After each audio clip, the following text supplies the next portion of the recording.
Symmetric star shaped conducting wire loop is carrying a steady current. यहाँ पे एक हमारा क्या स्टार शेप वायर लूप है और इसमें करंट आई फ्लो कर रही है, ठीक है। स्टेडी करंट आई है shown figure. The distance between the diametrically opposite vertices of the star, यहाँ पे मुझे रखा है कितना है, that is actually 4a। The magnitude of magnetic field at the centre of the loop बताना है। इस केस में एक बार मैं इसका डायग्राम फटाफट बना देता हूँ, उसके बाद देखते हैं फटाफट कैसे सॉल्व होगा।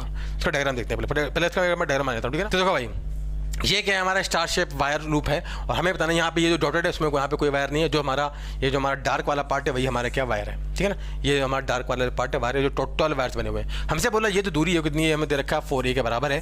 हमको बताना है इस केस में करंट फ्लो कर रही है आई, तो हमको बताना है इस केस में इसके सेंटर पर कितना मैग्नेटिक फील्ड आएगा। तो एक बात तो हम अच्छे जानते हैं कि क्या नाम इसका, यहाँ पर सेंटर पे जो मैग्नेटिक फील्ड में निकालना है, सेंटर में जो मैग्नेटिक फील्ड निकालना है, तो ये बनेगा फाइनाइट वायर।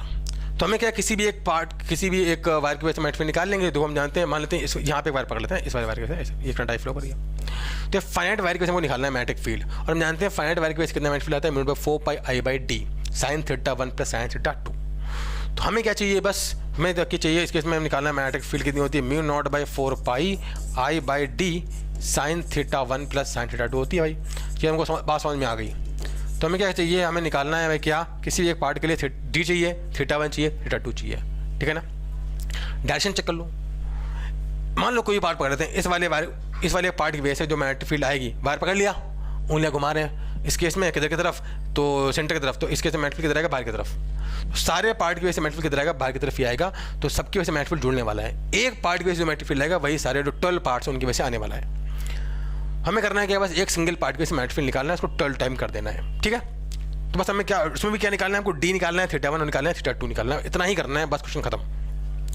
तरीका देखो, थोड़ी मैथ करनी पड़ेगी बस, बाकी कुछ नहीं है। तो अगर इस केस में हम बात करें यहाँ पर क्या, इस वाले पार्ट के लिए हमने क्या किया, इस वाले पार्ट को पकड़ लिया, ठीक है, हमने पकड़ लिया इस वाले पार्ट को।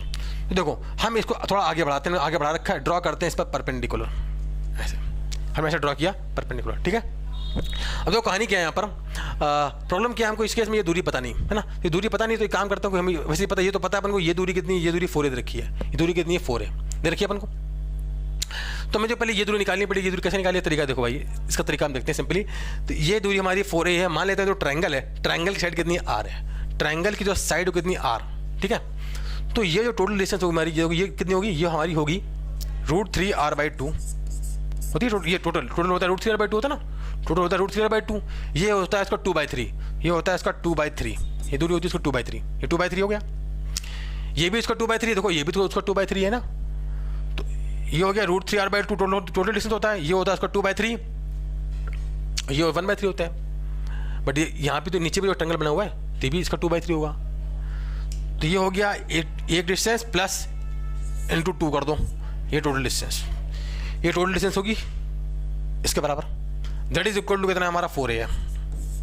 ये 2 से 2 गया, कितना बन जाएगा, ये कितना आएगा यहाँ से, ये हमारा ये होने का कितना 2, यहाँ लिखूँ क्या, यहाँ लिखता हूँ, यहाँ कितना आएगा देखो 2√3 इंटू कितना बनेगा 2√3 into r/3 is equal to 4a, ये तो आएगा ना। ये यहाँ के 2 आ गया, r इज इक्वल टू कितना आएगा देखो, r इज इक्वल टू कितना बनेगा 2√3 है। तो जो ट्रायंगल आ गया, उस ट्रायंगल की साइड कितनी है भैया, ट्रायंगल की जो साइड है वो कितनी हमारी, दैट इज इक्वल टू कितनी आ गई 2√3 है। ट्रायंगल की साइड कितनी आ गई 2√3 है। अब हमको ये दूरी निकालनी है भाई, ये दूरी तो कितनी होगी देखो, इस ये टोटल ट्रायंगल रहा, यही तो इस पर परपेंडिकुलर डिस्टेंस ना, इस टोटल डिस्टेंस का r का यहाँ जो टोटल डिस्टेंस आती है उसका कितना 1/√3 आता है ना। तो ये दूरी कितनी होगी चेक कर लेते हैं, यहाँ पर देखो दूरी, हमें जो d चाहिए था d तो मिल गया, d कितना आ गया इस केस में आ गया, d अगर लिखा जाए d कितना बनेगा भैया, d देखिए टोटल होता है √3r/2 उसका 1/3, ये तो होगा ये उसका 1/3, ठीक है। तो कितना बन गया ये r/2√3, r/2√3 कितना बनेगा a आ जाएगा। तो d तो हमारा कितना मिल गया, d आ गया हमको a, d मिल गया हमको कितना a है। ये रेशियो तो मुझे मिल गई कितनी है a के बाद, जो भाई परपेंडिकुलर डिस्टेंस होती है ना, ये तो मिल गई a है। अब हमको चाहिए θ1, d मिल गया, θ1 चाहिए, θ2 चाहिए। देखो θ1 के लिए क्या करते हैं, देखो ये जो वायर है इसके एक एंड को हम आगे बढ़ाया अपन ने ऐसे, है ना। ये वाला एंगल देखो भाई, ये अगर इसको इधर बढ़ाओ आप तो जानते हैं, ये जानते हैं 120 होगा। तो ये वाला एंगल कितना होगा इस केस में, ऑब्वियस सी बात है कितना होगा इस केस में 60 होगा, ठीक है ना। एंगल कितना होगा इस केस में हमारा 60 डिग्री होगा। एक एंड से बनाने पर देखो जब ड्रॉ करते हैं परपेंडिकुलर, तो परपेंडिकुलर से कितना एंगल बना रहा है θ1 60 डिग्री, प्लस माइनस बाद देखेंगे, प्लस माइनस भी देखेंगे थोड़ी देर बाद, ठीक है ना, प्लस हो गया माइनस थोड़ी देर बाद देखेंगे, एंगल चेक कर रहे हैं सभी। ऐसे ही दूसरे वाले एंड, इस वाले एंड को जब चेक कर रहे हैं यहाँ पर देखो, इस वाले एंड को चेक कर रहे हैं यहाँ पर। तो इस केस में अगर बात की जाए बच्चों, इस केस में देखो यहाँ पर, इस केस में अगर बात करें यहाँ पर, ये वाला जो एंगल होगा, इस ये एंगल की बात करते हैं, तो यहाँ पे चेक करो, देखो ये वाला जो पार्ट है भाई साहब, इसको देखो जरा ऐसे, जब इसको आगे बढ़ाओगे ना, ये वाला पार्ट इसको आगे बढ़ाओगे, जो डॉटेड लाइन गई है, इस डॉटेड को आगे बढ़ाओगे तो कहाँ जाएगा, यहाँ जाएगा ना, यहाँ जाएगा, है ना। मतलब इस केस में ये जो लाइन है ये क्या है, इसकी एंगल बाइसेक्टर है। तो ये वाला जो एंगल होगा हमारा, ये वाला एंगल कितना होगा, इसका एंगल बाइसेक्टर होने से कितना एंगल होगा 30 डिग्री। तो ये एंगल हमारा कितना है 30 डिग्री। तो हमको मिल गया इसका एक एंड हमारा 60, दूसरा एंड हमारा 30। अब बात आती है प्लस माइनस की। तरीका देखो मैं फटाफट बनाया, तो यहाँ पर θ1 भी मिल गया है, θ2 मिल गया है, यहाँ पे साइन चेक करना है कि θ1 प्लस 60 है, माइनस 60 है, θ2 क्या है प्लस 30 है, माइनस 60 है, साइन चेक करना है। देखो यहाँ पर हम साइन चेक करते हैं, यहाँ पर कैसे बने, देखो यहाँ पर। तो हम जानते हैं कि मान लो ये वायर ऐसे है, तो इसके ऊपर का जो एंगल होता है वो कैसा होता है हमारे यहाँ पर, ये ऊपर की तरफ एंगल लिया गया है, तो कैसे पॉजिटिव लेते हैं, नीचे तरफ एंगल लिया कैसे लेते हैं, यहाँ पर θ1 ऊपर की तरफ पॉजिटिव होता है, θ2 की तरफ होता है, नीचे की तरफ कैसा होता है, पॉजिटिव होता है। यहाँ देखो इस वायर की बात करते हैं, इस वायर को अगर बात की जाए यहाँ पर, तो इस वायर को देखो कैसा बनाइए, ये वायर ऐसा रहा है ना, इसको मैं थोड़ा ऊपर बनाऊँ यहाँ पर ऐसे, ये ऐसा बनाया ना ऐसे, इसको आगे बढ़ाया गया है, ये रहा हमारा परपेंडिकुलर, ये हमारा एंगल कितना है 30 है, और ये एंगल कितना है हमारा 60 है ना, ये एंगल कितना है 60।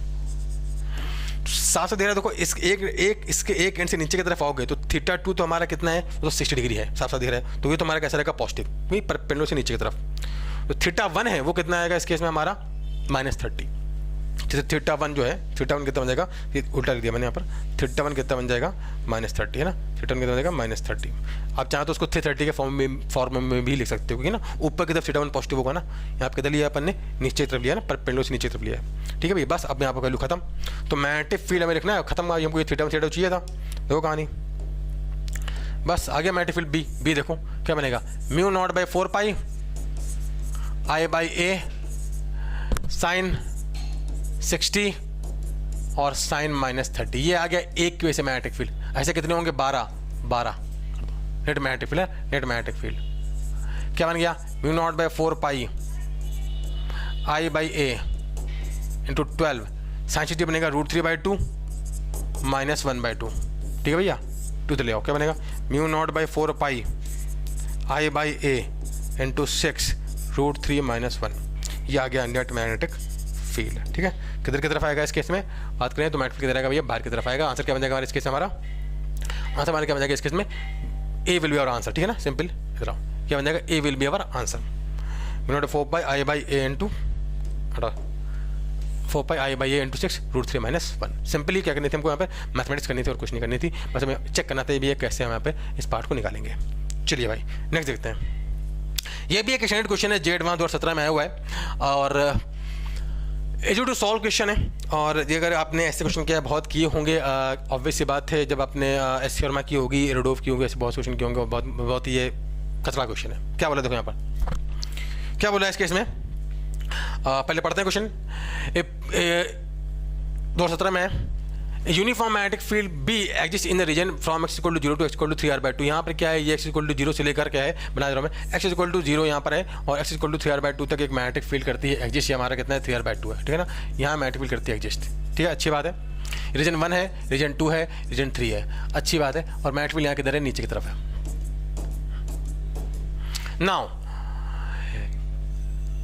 ठीक है, a particle with charge capital Q a momentum P moving directed along the x axis enters region 2 from region 1, ठीक है। यहाँ पे कहानी क्या है, एक पार्टिकल है जो कि क्या है इस केस में, ये हमारा क्या है ओरिजिन है, ऐसे यहाँ पे हमारा क्या ओरिजिन है, ये हमारा ओरिजिन रहा, और एक चार्ज पार्टिकल गया +Q चार्ज का, यहाँ से एंट्री मारता है, इसका मोमेंटम कितना है P है, अच्छी बात है, बहुत बढ़िया भैया, क्या बात है। ये दूरी कितनी r मुझे रखा है, y = कहता है, ये ओरिजिन है 0,0, इधर x है इधर y, ठीक है। यहाँ पे क्या है, ये -r से एंट्री मारता है, ठीक है भाई, बढ़िया। और which of the following option is correct बताना है रिगार्डिंग टू दिस पार्ट, है ना, इसका क्या क्या कौन कौन ऑप्शन करेक्ट होंगे। पहला ऑप्शन क्या बोल रहा है, इफ बी की वैल्यू क्या है 2/3 पी क्यू बाई आर से छोटी है तो पार्टिकल विल री enter the origin. Particle origin इस एंटर में इस रीजन में कब वापस आएगा? ऑब्वियस सी बात है, इस केस में जब ये जैसे एंट्री मारेगा इस केस में इसका जो पाथ कैसा होगा, सर्कुलर इन नेचर। अगर इसको लौट के वापस आना है तो ऑब्वियस सी बात है ये लौट के कब वापस नहीं आएगा, जब ये क्या है इसको जस्ट टच करता हुआ ऐसा निकल जाए, ऐसे ऐसे वापस कब आएगा? मैक्सिमम वापस कब आ सकता है? जब इसको जस्ट टच करता हुआ निकला है। जब जिस केस में इसकी जो मैक्सिमम रेडियस क्या हो, रेडियस जो 3r/2 से क्या हो, कम हो, जस्ट 3r/2 के बराबर होगी, उस केस में कहानी क्या होगा, जस्ट टच करते हुए निकल आएगा। अगर इसकी रेडियस 3r/2 से कम हुई तो ये हमेशा वापस आ जाएगा। अगर रेडियस 3r/2 बराबर हुई तो इस केस में क्या इस पाथ के निकल जाएगा। 3r/2 से ज़्यादा हुई तो उधर निकल जाएगा। तो अगर इसको लौट के वापस आना है रीजन 1 में तो इसको ऑब्वियस सी बात है, इसकी रेडियस होनी चाहिए, क्या होनी चाहिए, 3r/2 से कम होनी चाहिए। इसकी रेडियस क्या आएगी, r इक्वल टू कितना है, mv/qb। तो r जो होना चाहिए radius, that is equal to mv/qb, है ना, mv/qb that should be equal to क्या होना चाहिए, लेस देन 3/2r।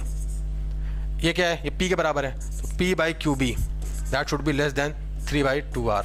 हमसे क्या बोल रहा है, b के टर्म बाद की b उधर ले आओ, क्या b कितना जाएगा, ऐसे उल्टा कर दो ना, क्या दिक्कत है, 3r/2 है ना, ऐसे by 2 that should be greater than p/qb।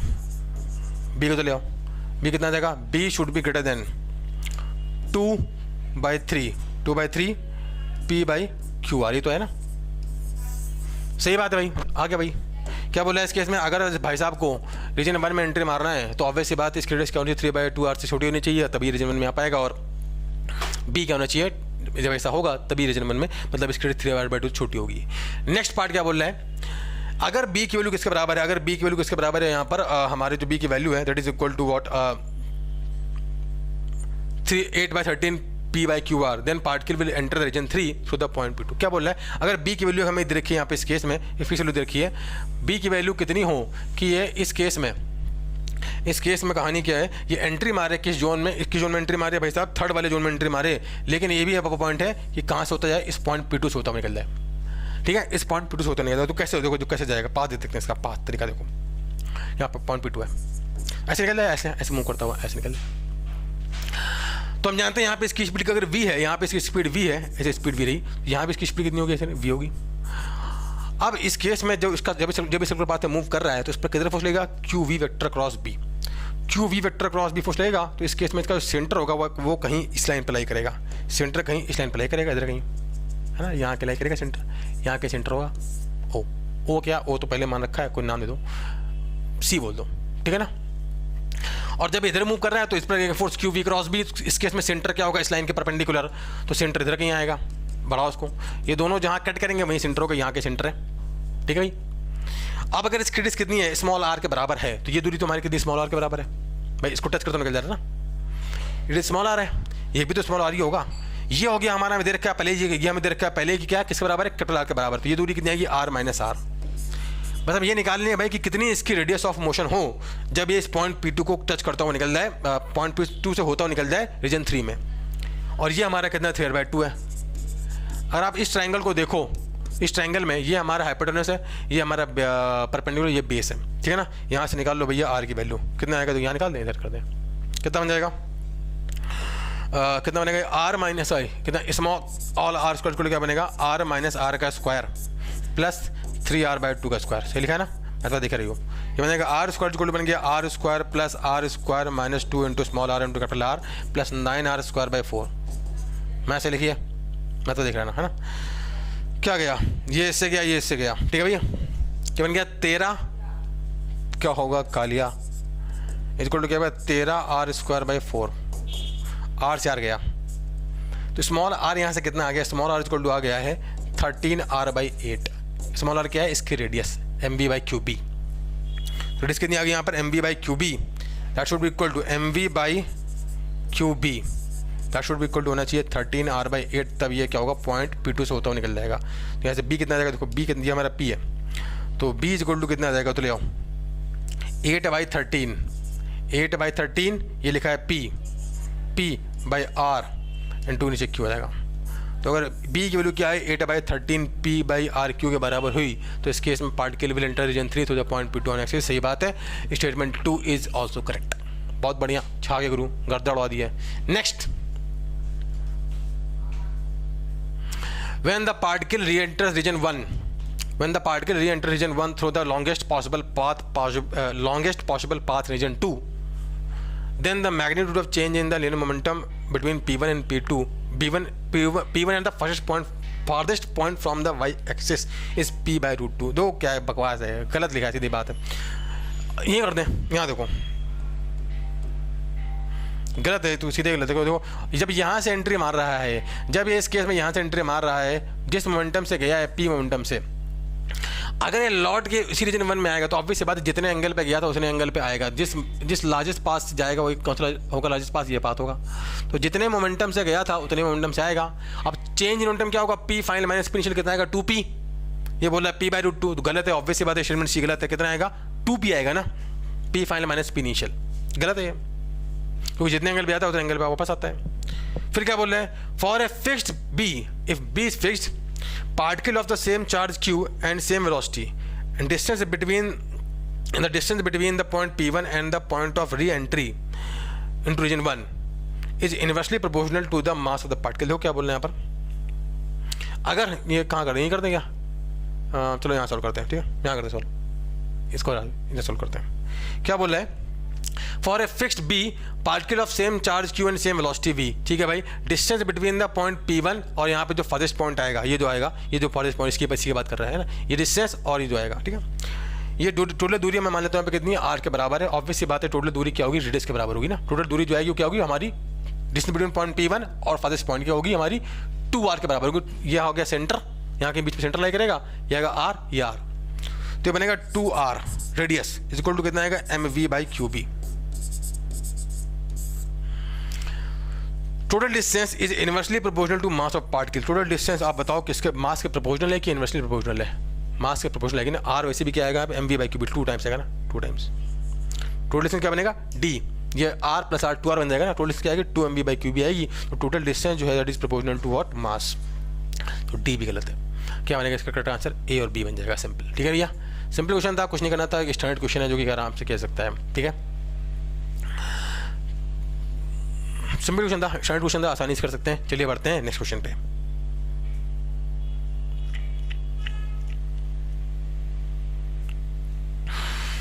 देखिए बच्चों, ये क्या है, बहुत ही स्टैंडर्ड आसान क्वेश्चन है भैया. अब यहाँ पर क्या है, 2015 में है. देखने में भले बच्चों को लेकर डरावना है, बट आपको पहले बता दूं एक्चुअली ये क्वेश्चन SC वर्मा में दे रखा है ऑलरेडी, और क्या बहुत बार हम क्लास में कराते हैं. एक्चुअली ये क्वेश्चन क्या है, based on the halls effect है, बहुत फेमस क्वेश्चन है और कराया जाता है, क्लास में कराया जाता है बहुत आसानी से, और बहुत आसानी से बच्चे कर सकते हैं इस क्वेश्चन को. बस क्या बच्चों को देखने में डरावना लग रहा है, बट डरावना है नहीं है. करते हैं इस क्वेश्चन को, देखो क्या बोल रहा है. हाँ भाई, क्या बोला है, in a thin rectangular metallic strip of a constant current I flows along the positive x direction as shown in the figure. ठीक है भाई, बहुत बढ़िया. यहाँ पे मैं एक फटाफट डायग्राम बनाता हूँ. यहाँ पे क्या है, एक ये रेक्टेंगुलर शीट है, ऐसे रेक्टेंगुलर शीट है, बना देता हूँ 2 मिनट का, फटाफट ऐसे बना देता हूँ, है ना, ऐसे रेक्टेंगुलर शीट है. और इस केस में कहानी क्या है, इसका जो ये लेंथ कितनी L है, ये विड्थ कितनी है D है, और यहाँ पर क्या है, ये जो है इसकी विड्थ W रही. ठीक है ना, विड्थ W है. और इस केस में यहाँ पर हमको ये क्या है, करंट I फ्लो कर रही है, करंट से I फ्लो कर रही है. नाउ अब हम क्वेश्चन को पढ़ते हैं, क्वेश्चन क्या बोल रहा है, करंट I से फ्लो कर रही है. ठीक है, लेंथ इसके में L दे रखी है ऑलरेडी पहले ही. हमसे क्या बोल रहा है यहाँ पे, देखिए भाई, हमसे क्वेश्चन पढ़ते हैं फटाफट कि now as shown in figure the length width and thickness. Length इसके में दे रखी है L, विड्थ कितनी है यहाँ पर W, और थिकनेस कितनी है D है. बहुत बढ़िया. हमें आज are given to S. The uniform magnetic field B is applied on the strip along the positive y direction. ध्यान देना, x इधर है, y ऊपर है, z इधर. तो इस केस में मैग्नेटिक फील्ड किधर है, ऊपर की तरफ. ठीक है ना, मैग्नेटिक फील्ड किधर है इस केस में, ऊपर की तरफ है. ध्यान देना, x y z है ना, x y z. ठीक है भैया, तो मैग्नेटिक फील्ड किधर एग्जिस्ट कर रहा है, ऊपर की तरफ कर रहा है एग्जिस्ट. और आगे बोल रहा है, due to this the charge carrier experience the net deflection along the z direction. z किधर है, मान लो ऐसे रखिए स्ट्रिप, तो ऊपर फोर्स इधर कहीं लगेगा. क्योंकि करंट ऐसे फ्लो करें तो ऑब्वियसली बात है, इलेक्ट्रॉन किधर मूव करेंगे, इधर मूव करेंगे. अच्छी बात है ना. अभी जैसे पढ़ते हैं ना, पूरी कहानी एकदम क्लियर होती चली जाएगी. Due to this the charge carriers experience net different along the z direction. This result in accumulation of charge carriers on the surface PQRS and appearance of equal and opposite charge on the face opposite to PQR. तो क्या बोल रहा है, पहले इस बात को समझते हैं. बहुत आसान सी कहानी है. ये हमारी शीट दे रखी है, बनी हुई शीट. इस केस में कहानी क्या है, जब यहाँ पे चाहिए यही मान लो, यहाँ बनाते हैं, जब करंट ऐसे फ्लो कर रही है तो ऑब्वियस सी बात है, जो इलेक्ट्रॉन होंगे वो किधर, जो कि चार्ज कैरियर हैं, कौन है, इलेक्ट्रॉन. है ना। इलेक्ट्रॉन किधर मूव करेंगे, अपोजिट डायरेक्शन में। इलेक्ट्रॉन इधर मूव करेंगे, कितनी स्पीड से, वीडी स्पीड से, अच्छी बात है। और मैग्नेटिक फील्ड किधर है, ऊपर की तरफ, है ना, मैग्नेटिक फील्ड है ऊपर की तरफ, कहने क्या चाह रहा है। तो इलेक्ट्रिक फील्ड यहाँ पर तो इलेक्ट्रॉन इधर मूव कर रहे हैं, मैग्नेटिक फील्ड ऊपर की तरफ, तो इन पर किधर फोर्स लगेगा, q v vector cross B, इधर की तरफ फोर्स लगेगा, बट निगेटिव है ना, निगेटिव चार्ज ना, तो q v cross B force होता है निगेटिव, इसलिए इलेक्ट्रॉन किधर मूव करेंगे, इधर की तरफ, फोर्स जाएगा q v cross B, v vector cross B, but charge कैसा नेगेटिव, इसलिए फोर्स किधर जाएगा, इधर की तरफ। तो ये जो इलेक्ट्रॉन है वो आके इस इन पर फोर्स इधर की तरफ लगेगा ऐसे, है ना। तो इस केस में इधर की तरफ भागेंगे, इन पर जो मैग्नेटिक फोर्स लग रहा है किधर लग रहा है, इधर की तरफ, मैग्नेटिक फोर्स इधर की तरफ लग रहा है ऐसे। कितना फोर्स लगेगा, e into v d into B, जिसकी वजह से ये वाला जो सिरा है, ये सिरा कैसा हो जाएगा, निगेटिवली चार्ज होता जाएगा, जो कि कह रहा है। अब ये होगा निगेटिवली चार्ज, तो ये सिरा कैसा होगा, पॉजिटिवली चार्ज, ऑब्वियस सी बात है। इस वजह से एक इलेक्ट्रिक फील्ड सेटअप हो जाएगी इस डायरेक्शन में। इस इलेक्ट्रिक फील्ड की वजह से कहा ये e v d into B है। इस इलेक्ट्रिक फील्ड की वजह से कहानी क्या होगा, यहाँ पर देखो इस केस में इधर, इस पर इधर फोर्स की तरफ फोर्स लगेगा, ई इंटू ई का फोर्स लगेगा। यही बोल रहा है, क्या बोला तो due to this charge carriers experience net deflection along the z direction, इधर की तरफ चार्ज मूव करेगा। This result an accumulation of charge carriers on the surface P Q R S, इसकी वजह से यहाँ पे जो चार्ज इकट्ठा होते जाएंगे, अच्छी बात है। Appearance of equal and opposite charge on the face opposite to P Q R S, क्योंकि यहाँ पर नेगेटिव चार्ज आएगा तो यहाँ पे कैसा आ जाएगा, पॉजिटिव चार्ज आएगा, और इस वजह से एक इलेक्ट्रिक फील्ड आ जाएगी, ये बोल रहा है। A potential difference along z direction is thus developed, charge accumulation continues until the magnetic force is balanced by electric force, obvious सी बात है। हॉल्स इफेक्ट, सीधा हॉल्स इफेक्ट में क्या है, तो भाई वो कहानी क्या है, यहाँ पर e into v d into B का फोर्स लग रहा था, और इसकी वजह से इलेक्ट्रॉन इधर आते आएंगे, और इस वजह से ये सिरा कैसा हो जाएगा, नेगेटिव चार्ज, और ये सिरा कैसा होगा, पॉजिटिव चार्ज। एक इलेक्ट्रिक फील्ड इस डायरेक्शन में सेटअप हो जाएगी। जब इलेक्ट्रिक फील्ड सेटअप हो जाएगी, इस वजह से क्या होगा, इस पर देखो क्या होगा, यहाँ पर एक इलेक्ट्रिक फील्ड का जो फोर्स है किधर लगेगा, इधर की तरफ, बाहर की तरफ लगने लगेगा। अगर तो मैग्नेटिक फील्ड का फोर्स इलेक्ट्रिक फील्ड ज्यादा है, तो मोर and more electron will be coming toward the, अभी मैं पहले समझा रहा हूँ, क्वेश्चन राउंड में हो जाएगा, more and more electron will be coming to this face, तो ये सिरा और ज्यादा नेगेटिव चार्ज होता जाएगा। ये सिरा और ज्यादा नेगेटिव चार्ज होगा, तो ये वाला सिरा जो हमारा और ज्यादा पॉजिटिव चार्ज होता जाएगा, तो और तगड़ी इलेक्ट्रिक फील्ड आएगी, जो कि इधर की तरफ फोर्स लगेगी। एक टाइम ऐसा आएगा, ये दोनों फोर्स आपस में क्या हो जाएंगे, दूसरे के बराबर हो जाएंगे। उस केस में कहानी क्या हो जाएगा, एक कांस्टेंट मैग्नेटिक फील्ड सेटअप हो जाएगा, और यहाँ पे ये इलेक्ट्रॉन जो वीडी स्पीड से, कांस्टेंट वीडी स्पीड से मूव करता चला जाएगा, ठीक है ना। और इस केस में जो हमारा इलेक्ट्रिक फील्ड आएगा वो कितना आएगा, ई इक्वल टू आएगा वी डी इंटू बी आ जाएगा, ठीक है। तो जो ई में इस केस में अब आगे क्या बोल रहे हैं, एक इलेक्ट्रिक फील्ड सेटअप हो जाएगी, ये बात समझ में आ गई। तो एक पोटेंशियल डिफरेंस जो आएगा इन दोनों एंड के बीच में कितना आ जाएगा, वो आएगा सिंपली ई इंटू एल आता है, तो पोटेंशियल डिफरेंस कितना आएगा, वी इक्वल टू कितना बनेगा, वी का ई इंटू कितनी है विड्थ, डब्ल्यू, है ना, कितना आएगा, v d into B into डब्ल्यू, ये आ जाएगा पोटेंशियल डिफरेंस इन दोनों जंक्शन के बीच में, जो कि नाम दे रखा है यहाँ पे उन्होंने के और एम, ठीक है, ये बोल रहा है।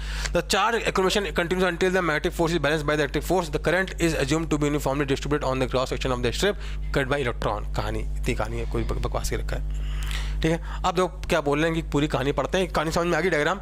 अब देखो इधर क्या बोल रहा है, now consider two different metallic strips, 1 and 2 of the same material, their lengths are same, width are W1 and W2, अच्छी बात है भैया, width are W1 and W2, और हमसे क्या बोल रहा है इस केस में, now thickness are given in D2 respectively, 2 points K and M are asymmetrically located on the opposite face parallel to X and Y plane, see figure, ठीक है भाई। V1 and V2 are the potential difference between K, M and step 1 step 2, then for the given current I brought them in given magnetic field B, correct statement बताना है। देखो इस case में तो एक बात हमको समझ आएगी भैया, जो यहाँ पर पोटेंशियल डिफरेंस आएगा वो कितना आएगा भैया, ये आएगा V D into B into W आएगा। अब हमने यहाँ पे क्या रखा है, सिंपल कुछ नहीं किया, अपने यहाँ पे दो स्ट्रिप दे रखी हैं, जिनमें एक की विड्थ W1 W2 है, और क्या है यहाँ पर थिकनेस कितनी है, D1 D2 है, ठीक है।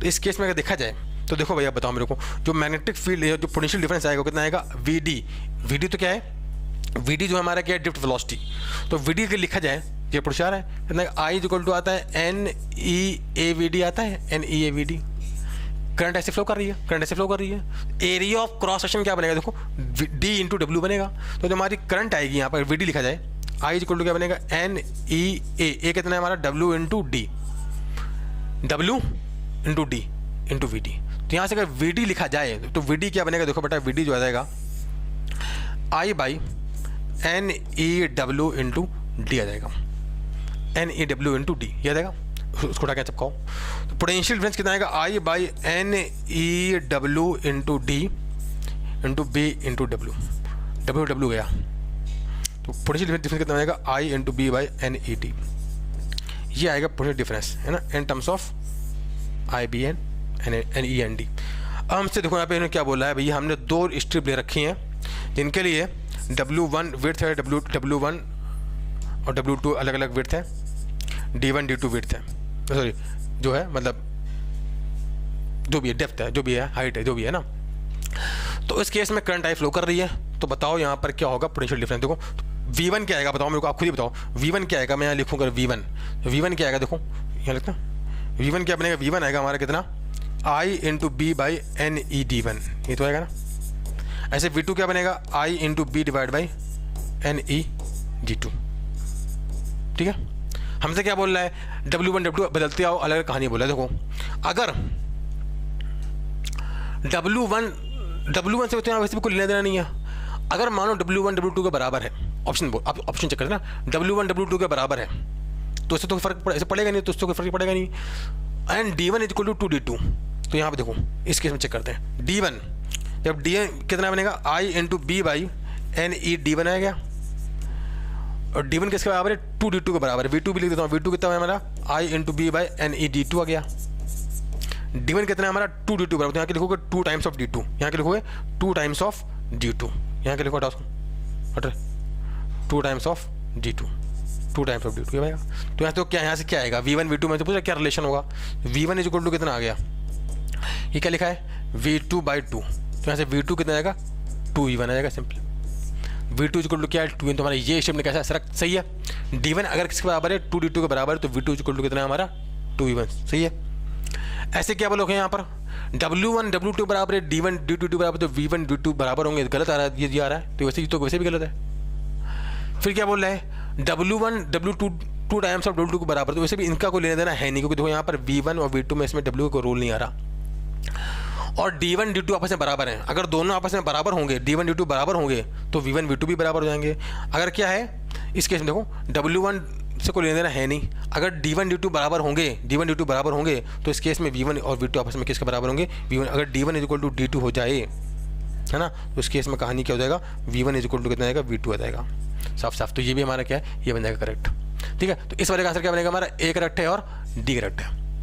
नेक्स्ट ऐसे नीचे आ जाते हैं। अब हमसे नीचे क्या बोल रहा है, देखो यहाँ पर नीचे कहानी क्या बोल रहा है भाई, यहाँ पर कि नाउ क्या बोल रहा है, नेक्स्ट पार्ट में क्या बोल रहा है, 18 वाला क्वेश्चन में जो भी इनका नंबर था, consider 2 different metallic strip 1 and 2 of same thickness same dimension, length L, यहाँ पे क्या है, लेंथ भी सेम है, विड्थ भी सेम है और थिकनेस भी सेम है। एंड यहाँ पे जो करंट डेंसिटी है वो बदल रही है, N1 N2। करंट डेंसिटी क्या है, N1 N2 है respectively. Strip 1 is placed in magnetic field B1 and strip 2 is placed in magnetic field B2, both along the positive y direction, when then V1 and V2 are potential difference developed between K and M, वही कहानी है, वही potential difference रखा है अपन को ये वाला, respectively assuming that current I is same for both the strips, correct बताना ऑप्शन। अब देखो यहाँ पे क्या बदल रहे हैं, B और N को बदल रहे हैं, कुछ नहीं कर रहे हैं, B और N को बदल रहे हैं। देखो इस केस में तो हम जानते हैं यहाँ पर क्या कि भैया, फिर से लिख देता हूँ एक बार, देखो मैं ये लिखा हुआ है तो लिखा है तो कोई दिक्कत नहीं है। अगर यहाँ पे इस केस में कहानी क्या है, N1 और B1, N1 क्या है, number of charge carrier, B1 magnetic field, N2 charge carrier और B2 क्या है, मैग्नेटिक फील्ड, है ना। तो इस केस में जानते हैं V1 क्या आएगा, V1 आएगा हमारा कितना, I into B1 by N1 into E into D आएगा। ऐसे V2 क्या बनेगा भैया, I into B2 by N2 into E into D आएगा। आप चेक करो क्या बोल रहा है, B1 B2 के बराबर है, ठीक है, दोनों का B आपस में बराबर, कोई दिक्कत की बात नहीं है। अगर N1 क्या है 2 N2 बराबर, तो यहाँ सॉल्व करते हैं, यहाँ लिखता हूँ, थोड़ा यहाँ लिख दो, जिसको छोड़ाओ, है ना, तो यहाँ लिखते हैं ना, V1 लिख रहा हूँ मैं, I इंटू B1 क्या, B बराबर है ना, B बराबर दोनों के ना। N1 क्या है, N1 बनेगा 2 N2, N1 हो गया 2 N2 into E into D, ये V1 आ गया। V2 क्या बनेगा, I इंटू B और N2 क्या आएगा, N2 आ जाएगा, E आ जाएगा, D आएगा ना, N2 से N2 हो गया। तो यहाँ क्या बनेगा, V1 इज इक्वल टू क्या बन गया, V2 बाई 2, है ना। तो V1 इज इक्वल टू कितना आ गया, V1 इक्वल टू क्या आ गया इस केस में, V2 इक्वल टू कितना आएगा, यहाँ से 2E1 आ जाएगा। V2 इक्वल टू क्या आएगा 2E1, हमारा ये क्या है इस केस में, N1 क्या अगर हमारा 2 N2 के बराबर है, तो क्या आएगा इस केस में, यहाँ से V2 इक्वल टू कितना आ जाएगा भैया, सिंपली 2E1 आएगा। हमारे स्टेटमेंट सही है, तो ये वाला पार्ट सही हो जाएगा। ए वाला पार्ट हमारा सही है। बी में क्या बोल रहा है, V1 V2 बराबर है, N1 2 बराबर है, तो V1 V2 तो गलत है भैया। सबसे ध्यान अगर क्या होगा, N1 2 बराबर, तो क्या ये वाला ऊपर ऑप्शन चाहिए ना, गलत है। फिर क्या बोल रहे हैं, B1 is equal to 2V2। अब यहाँ पर क्या भैया हमने मैग्नेटिक फील्ड को चेंज कर दिया। बस देखो यहाँ पर मैग्नेटिक फील्ड को चेंज कर दिया, इसको थोड़ा नीचे कर देते हैं, मैग्नेटिक फील्ड को चेंज कर दिया, तो कहानी क्या बनेगी यहाँ सकते हैं। अब इस केस में V1 इज इक्वल टू क्या लिखा है, I इंटू B1 कितना है हमारा, B1 है हमारा 2B, तो इसको 2B1, 2B2 है ना, 2B2 बाई N1 दोनों का क्या है, सेम है, N into E into D। ऐसे V2 क्या बनेगा, I इंटू B2 है ना, डिवाइड बाय NED। अब मेरे को बताओ यहाँ पे हम तो पूछ रहे हैं V1 V2 में क्या रिलेशन होगा, तो V1 इज इक्वल टू क्या आ गया बताओ मेरे को, 2V2 आ गया, V1 इज इक्वल टू आ गया 2V2। हमसे बोल रहा है V2 इज इक्वल टू कितना जाएगा, 0.5 V1, तो हमारा ये वाला पार्ट क्या बन जाएगा, सही बन जाएगा, सिंपल। हमने कुछ नहीं किया, बस यहाँ पे क्या है, बार बार क्या है, इन नंबर्स को चेक करते आ रहे हैं और आपस में इनका चेक करते हैं रिलेशन, इतनी सी बात है, कुछ नहीं है, बस एक ही में करना था, क्या इतनी सी बात थी, कुछ नहीं करना था हमको। तो इसका आंसर क्या बन जाएगा, इसका A और C इसका आंसर बन जाएगा, कुछ नहीं करना था हमको। यहाँ पर क्या करना था, बस नेट फोर्स करना था, यहाँ पर क्या बैलेंस जो कि करते हैं, और हॉल्स इफेक्ट का पूरा हॉल्स इफेक्ट का डिट्टो सेम क्वेश्चन है, कोई चेंज नहीं है, NCERT है, तो SCR में आपको डायरेक्ट क्वेश्चन दिख जाएगा, ठीक है ना। तो बच्चों ये था हमारा क्या मैग्नेटिज्म का JEE एडवांस के PYQs, और बहुत ही स्टैंडर्ड, बहुत ही आसान क्वेश्चन थे, और क्या आप इन क्वेश्चन को एक बार लगा के जाइए और कैसे आपको बहुत बेनिफिट होगा। हम लोग मिलते हैं बच्चों अपने नेक्स्ट वीडियो में, तब तक के लिए ऑल द वेरी बेस्ट।